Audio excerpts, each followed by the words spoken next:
Hello everyone, আসসালামু আলাইকুম। কেমন আছেন সবাই? তো আজকে ছোট্ট সিম্পল একটা ব্লগ নিয়ে চলে আসলাম। আমার হাজবেন্ড আমার জন্য একটা কারেন্টের চুলা নিয়ে আসছে।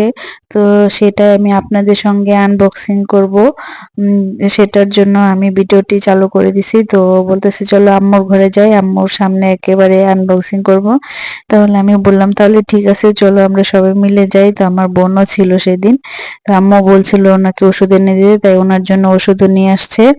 এখানে আমার বোন হাই দিয়ে দিল। তারপরে যে এখানে সবার সামনে আমরা আনবক্সিং করব, তাই আমরা চলে আসলাম। আম্মুকে এই যে ওষুধ এনে দিল।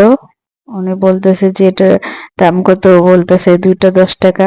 মানে মিথ্যা কথা বলতেছিল, সত্যিটা বলবে না তার জন্য। তো বলতেছে যে চলো আমি একটা চুলা কিনে আনছি, তোমার সামনে আনবক্সিং করব, তো দেখো তুমি আসো। তারপর বলতেছে দাঁড়াও দাঁড়াও, উনি তো ওনার মতো কথা বলতেছে। বলতেছে তুমি কোথায় যাচ্ছ, আসো তোমার সামনে চুলাটা আনবক্সিং করব। তো শোকেসের চাকু খুঁজতেছিল, যে ওটা কাটার জন্য হাত দিয়ে ছোটাতে পারছে না। তো এখন কেচি নিয়ে আসছে।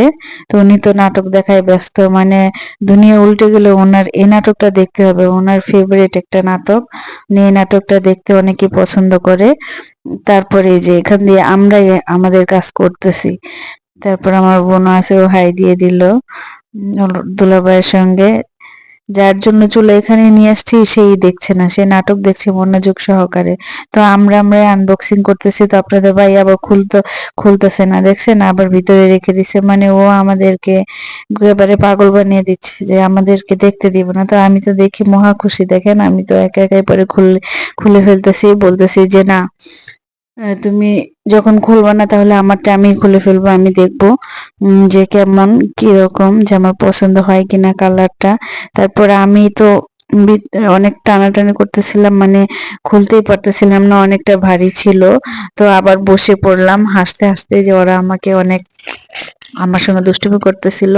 তারপর আপনাদের ভাইয়াই চলে আসছে খোলার জন্য। তো ওই যে এখন দেখাচ্ছে, মানে জিনিসটা অনেক ওয়েট, তো এই জন্য আর কি ওঠানো যাচ্ছে না। তাই আমি এক হাতে ক্যামেরা ধরে আরেক হাত দিয়ে সাপোর্ট দিতেছিলাম, যে যেন সহজেই করে কোনো জায়গায় যদি চাপ সৃষ্টি হয়, যদি গ্লাসগুলো ফেটে যায় তাহলে তো আমাদেরই ক্ষতি, তাই না? এই দেখেন চুলার কালারটাও আমার বেশ ভালো লাগছে, যেহেতু রান্না করব এটার উপরে রেখে, তাহলে হলুদের দাগ তো বললে বোঝা যাবে না। তো আমার বোন দেখতেছে, ওকে বলতেছে এটা দিয়ে তুমি বারবিকিউ করে খাবে, এটা তোমাকে গিফট করলাম। ও বলতেছে যে না, এটা তুমি রেখে দাও। তারপরে এই যে খাদিজাও তাকিয়ে আছে দেখার জন্য। তো আমার এই ছোট্ট সিম্পল ব্লগটি আপনাদের কেমন লেগেছে অবশ্যই আমাকে কমেন্ট করে জানাবেন। আর ভালো লাগলে like comment share and subscribe. আল্লাহ হাফেজ বন্ধু, হয়ে পাশে থাকবেন।